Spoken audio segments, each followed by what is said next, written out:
Бул сен. Сен четте өзүңдүн мүмкүнчүлүктөрүңдөн өтүп бара жатканын карап отурасың. Сен күтүп отурасың. Балким кийинки жолу. Ооба, жок, мен чарчадым. Балким кийинки жолу. Ооба, сөзсүз кийинки жолу. Алаңгыча мен сыяктуу бирөө чыга калып, менин олжомду жеп кетти. Ошентип кийинки жолубу? Эми ушул отургандардын арасынан ким чыныгы арстан? Сен коркуу сезимин жеңериң менен сенин турмушуң чексиз болот. Менин силерден болгон айырмам, мен эч нерседен коркпойм. Мен ийгиликсизден коркпойм. Мен ката кетирүүдөн коркпойм. Мен элдин сөзүнөн коркпойм. Менде коркуу жок. Биз көбүнчө бардык нерсени кийинкиге калтырабыз.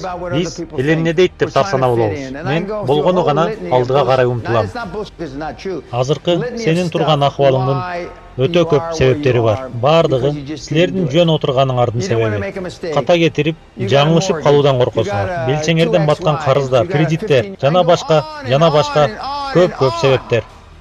Ал эми сөздүн маңызы, эгерде силер өз турмушуңарды 15 жыл мурун өз колуңарга алганда, 10 жыл мурун, 5 жыл мурун, жок дегенде 6 ай мурун биринчи кадамды таштаганыңарда, азыркы өзүңөрдүн турган акыбалыңарда болбойт элеңер.